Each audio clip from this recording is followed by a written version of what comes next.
Hoje eu escolhi aqui a Igreja Mórmon, ou Igreja dos Mormons, né? Na verdade, essa igreja se chama Igreja de Jesus Cristo dos Santos dos Últimos Dias. Uma igreja que foi fundada por Joseph Smith, o profeta desse grupo religioso. A história é longa, nós temos vídeos aqui no canal que falam sobre os Mormons, contam um pouco da história. Nós temos nos nossos cursos de apologética e de teologia uma história completa de onde surgiu os Mormons, como que apareceu esse livro dos Mormons, né? Essas placas de ouro que Joseph Smith colocava, uma espécie de argolas, urim e tumim, uma espécie de óculos que traduzia aquele egípcio antigo, aquele hieroglifo de egípcio antigo para o inglês. Então, assim, uma coisa assim bem complexa, mas não é sobre isso que eu quero falar nesse vídeo. Eu quero selecionar, e já selecionei, 5 heresias desse grupo. Vamos direto ao ponto, então? Primeira heresia. Nós cristãos acreditamos em 2 destinos eternos, ou céu ou inferno, ou salvação e perdição. Mas os Mormons têm 4 destinos depois do julgamento final.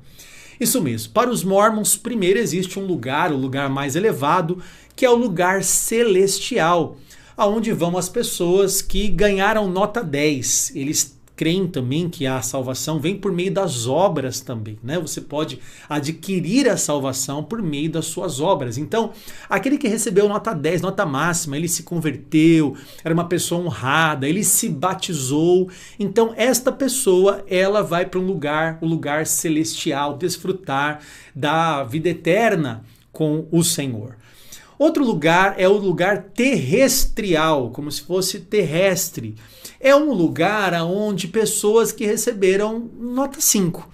Elas foram honradas, pessoas honestas, pessoas de bem, mas elas não aceitaram o evangelho, pelo menos não nesse mundo. Aceitaram o evangelho depois, no mundo espiritual, mas nesse mundo rejeitaram o evangelho. Mas foram pessoas honradas, pessoas de bem. Então essas pessoas que receberam uma nota 5, elas não foram batizadas, não receberam o evangelho, essas pessoas vão para um lugar chamado terrestrial. Depois tem um lugar chamado telestial. Pois é, telestial. Esse lugar é um lugar onde pessoas que não receberam o evangelho, nem aqui e nem no mundo espiritual, essas pessoas vão habitar. É o lugar menos elevado desses 3 que eu falei para você. Mas para eles existem 4 lugares, e tem ainda um lugar como se fosse um inferno dos Mormons, que é conhecido como trevas exteriores. Para lá vão pessoas que cometem pecados imperdoáveis. Você viu aí que enquanto eu falei, obviamente, eu coloquei para você na tela as referências dos livros das doutrinas Mormons para você ver o que eu estou falando. Tem base na doutrina deste grupo religioso. Os Mormons têm, além da Bíblia Sagrada, o Livro dos Mormons, Pérola de Grande Valor e Doutrina e Convênios, que foi aparecendo aqui enquanto eu fui falando, para você verificar depois o que eu estou falando ser verdade, né? Ou seja, há fundamento, há provas do que eu estou falando aqui. Então, eles acreditam nesses 4 lugares. Um é a glória do sol, um é a glória da lua, outra é a glória das estrelas, segundo um texto bíblico. Então, segundo essa interpretação, há vários lugares, 4 pelo menos destinos depois do juízo final. Pois é, não é isso que Jesus fala. Jesus fala que existem 2 lugares. Um é o céu, outro é o inferno, ou melhor dizendo, um é o lugar da salvação, outro é o lugar de perdição, um lugar de bem-aventurança, um lugar de tormento eterno. Mateus 25, versículo 46. E estes irão para o castigo eterno, porém os justos irão para a vida eterna. Ou seja, Jesus nos dá apenas 2 destinos, um destino de salvação e um destino de perdição. Além disso, quando ele diz que a porta é estreita, lá em Mateus capítulo 3, diz que a porta estreita conduz para a vida e a porta larga e espaçosa, essa conduz à perdição. Ou seja, segundo Jesus Cristo, há apenas 2 destinos eternos e não há um lugar aí no meio do caminho. Segundo a heresia Mormon, Deus já foi um homem como nós somos hoje. Essa eu quero ler para você. O próprio Deus já foi como somos agora. Ele é um homem exaltado, entronizado em céus distantes. Ensinamentos do profeta Joseph Smith. Olha, Deus foi um homem como nós somos hoje.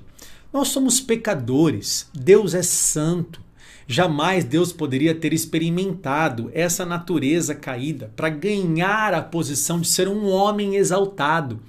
Como se Deus estivesse na condição que estamos agora e que hoje Ele é o Deus com todos os seus atributos, único, onipotente, onisciente, onipresente. Como que um homem hoje pode se tornar um Deus? Então, segundo a doutrina mórmon, o Deus que eles acreditam, que não parece ser o Deus da Bíblia, já habitou essa terra, ou habitou uma terra, e foi um homem como nós somos hoje. Ele é apenas um homem exaltado, um homem exaltado. Vamos lembrar aqui que os mormons são triteístas, ou pelo menos politeístas, né? Creem em vários deuses. A própria Trindade, que nós cremos que é um único Deus em três pessoas distintas, um mistério, para eles não. Para eles o Pai é um Deus distinto, o Filho é distinto, totalmente distinto e separado, e o Espírito também é separado. Deuses separados. Eles são triteístas, né? Então eles separam tudo isso. E para eles, Deus foi um homem como nós somos hoje. Terceira heresia. O homem pode ser Deus. Ora, se Deus já foi um homem como nós somos hoje, então nós, olha, você que está assistindo aqui o teu lugar, e eu também, nós podemos ser Deus. Leia comigo esse texto. A igreja proclama esta verdade eterna. Como o homem é, Deus foi. Nós já falamos sobre isso. Como Deus é, o homem poderá vir a ser. Veja isso. Assim como Deus já foi um homem, segundo a doutrina mórmon, nós homens podemos nos tornar Deus. Malaquias 3, versículo 6 diz que o Senhor não muda. No Senhor não há sombra de variação. Aliás, um dos atributos incomunicáveis de Deus é que ele é imutável. Deus não muda.